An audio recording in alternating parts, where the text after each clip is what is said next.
The shadows beneath. Chapter 1.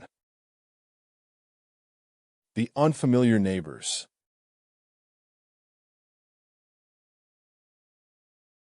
I trudged along the narrow alleyway, my suitcase wheels screeching on the cobblestones as I navigated through the unfamiliar streets of Ashwood City. The chill of autumn clung to me like a damp shroud, making each breath feel heavy in my lungs. My new job had drawn me here from a distant corner of the country, a fresh start at a prestigious publishing house. As I glanced up at the dilapidated building looming before me, my stomach twisted with trepidation and excitement. The old Victorian apartment complex promised to be a good investment, a gamble that would pay off in time. With shaking hands, I fumbled for the keys. The door creaked open reluctantly as I entered into a dimly lit lobby. Musty air wafted out, carrying whispers of secrets past residents had shared and lies told within those walls. A young woman with sun-kissed hair behind a reception desk raised an eyebrow before nodding curtly. "Welcome to Ashwood Court Apartments. You must be Alex." She handed over the keys and an insurance card as if I were merely a transaction on a ledger page, not a human being. I signed, my hand shaking slightly, and she passed me a lease agreement with a perfunctory smile.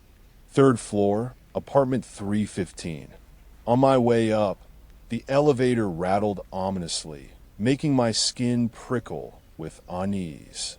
The rickety stairs seemed to stretch longer than necessary as I ascended.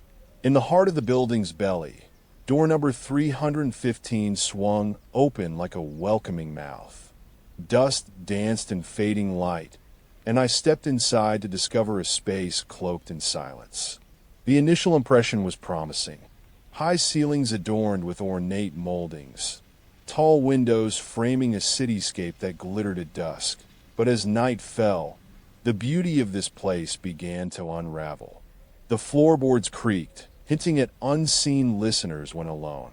A persistent tapping from the walls sent shivers down my spine.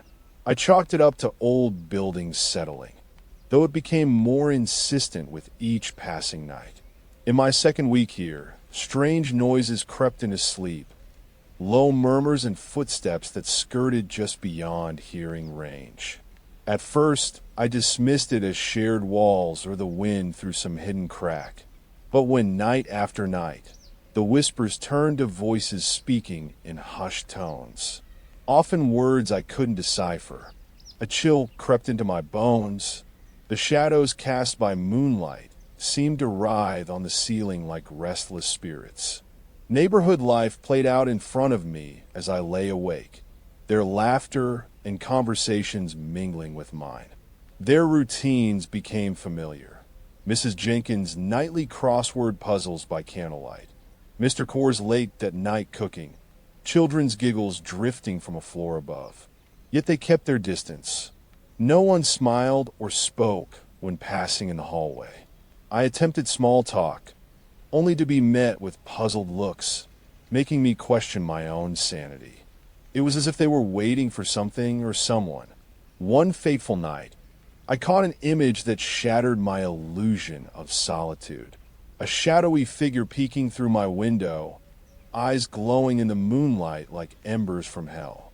I rubbed my sleep-deprived eyes, telling myself it was just a trick of the light. But as days passed, so did the frequency and proximity of these sightings, always out of reach when I rushed to the glass. My mind conjured tales, the new neighbors who never smiled or spoke. They were watching me. A sense of unease seeped into my daily routine, bleeding into every interaction. The night it became unbearable was also the one that changed everything. Heart pounding, I rose to investigate, slapping on a bathrobe and creeping towards the window as soundlessly as possible. Outside stood an impossibly tall man with eyes ablaze like embers from hell. Or perhaps it was just the moon's position. He vanished into darkness before I could process what I saw. My breath caught in my throat. It wasn't my imagination. Something was watching me, and I knew them now. In the days that followed, my world narrowed to a small circle of apartment, food delivery, and work.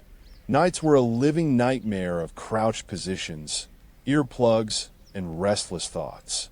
But reality had other plans. On the seventh night since the sighting, I found myself staring at a note scrawled in crimson ink. Silence, or they'll find out.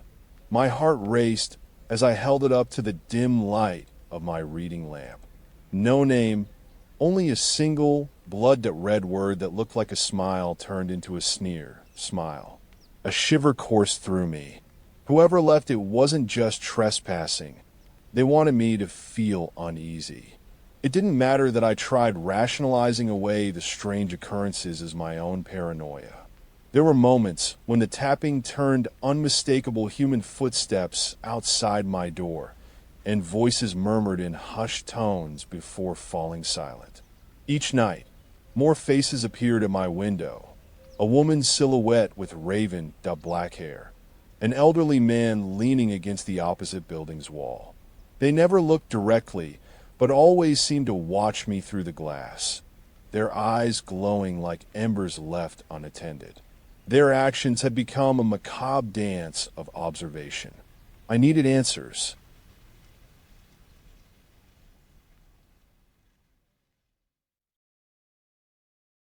Chapter 2. The Unseen Observer.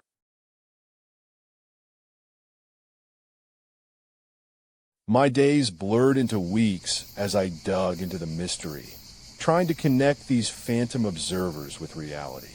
No neighbors ever acknowledged my presence or nodded in greeting during daytime hours. At night, the watchers multiplied behind walls. Flickering street lamps outside cast eerie silhouettes that danced along their forms like puppeteers guiding marionettes on strings. My research for a book on urban legends consumed me as an escape from this growing madness. One evening, while hunched over my desk, I discovered an old photograph tucked away in the back of a dusty bookshelf. Women with raven hair and eyes that seemed to hold centuries of secrets. A shiver ran down my spine as memories from childhood surfaced. The feeling of being watched, always looking over one shoulder. A photograph from before nightmares I long buried.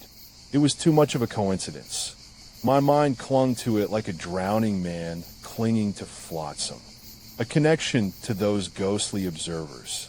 But as fascination with the past took hold, the apparitions grew bolder.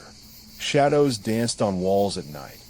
I could swear some nights I saw their faces before they blinked out. The tapping outside my door turned into deliberate knocks, too late for any legitimate visitor. The photograph seemed to whisper secrets in sleep. They will return. In the dead of night, I awoke to the sound of scratching outside my door, followed by footsteps along the landing that always halted just beyond my threshold. It was then I found it. An anonymous note slipped under my door when dawn broke. Crinkled, stained with raindrops. In the same crimson ink. Leave, or you'll be sorry. Each day, their presence lingered longer. Some nights they formed a circle around me as I slept watching. If I didn't leave, what would come? With every glance over my shoulder came the realization they'd been watching more than just my window. They watched me. Their eyes bore into my soul with an unspoken question. What do you keep? I had to see their faces. One fateful night, the door knocked as I crouched in a corner of my room, heart threatening to shatter bone. I hesitated before pulling on the chain. When it swung open, no one stood there. Instead, they were inside, standing around my coffee table. The room that had been a sanctuary now reeked of salt and smoke. They parted as if summoned by an unseen hand. A woman with raven hair, Mr. Core, looking ancient in his nightwear. The children I once saw playing, Jenkins, her face etched with fear, all of them staring at me with eyes that seemed to burn from within. They had been my neighbors all along, hiding truths. Silence became a heavy cloak I could no longer wear.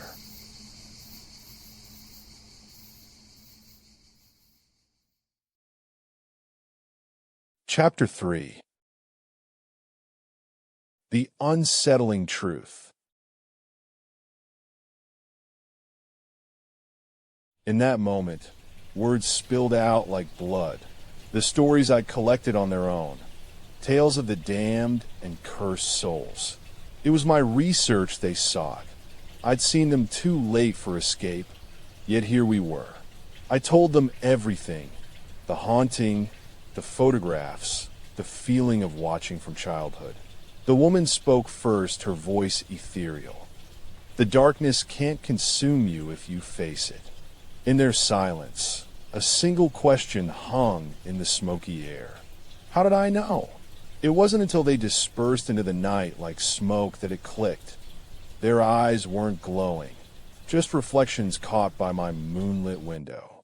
The raven-haired woman lingered behind, handing me a black journal as she vanished into the night. My hands trembled as pages fell open, stories of those consumed by darkness. I'd found my audience. The book contained tales not for the faint-hearted.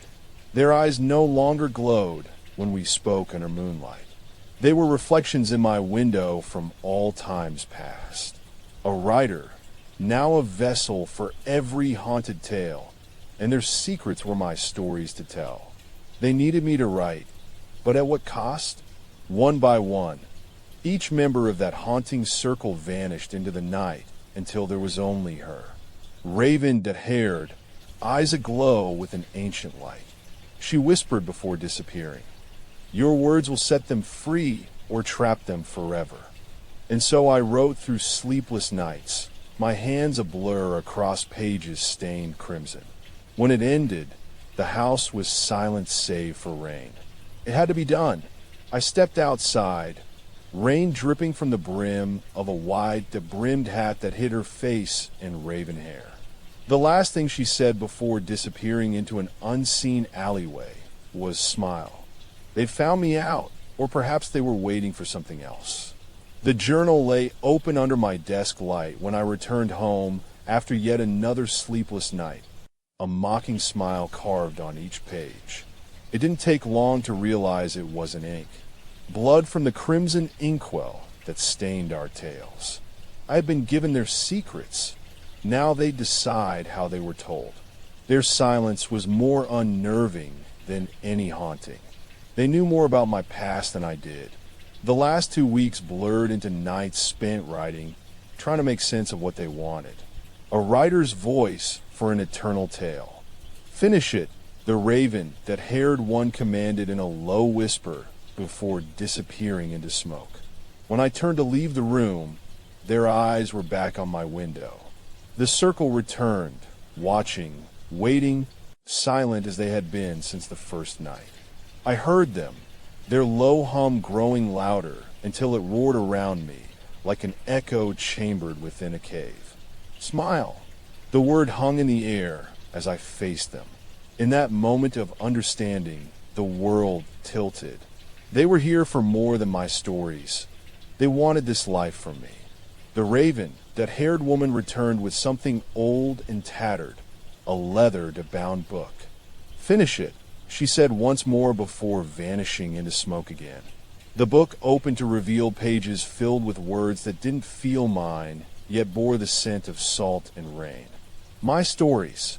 I wrote through the night until fingers began to ache, and they were published when I fell asleep. In the morning, smile was on the first page. Blood-stained pages now littered my floor. A raven-haired woman stood before me, eyes aglow once more. My stories had become their prison or release. I didn't know which yet. She beckoned with a calloused hand, and I followed her as the world became silent but for our footfalls. In an alleyway at dawn's edge, she smiled with lips that bore no resemblance to my own face. And in that smile was the tale of every soul who'd ever seen their true self.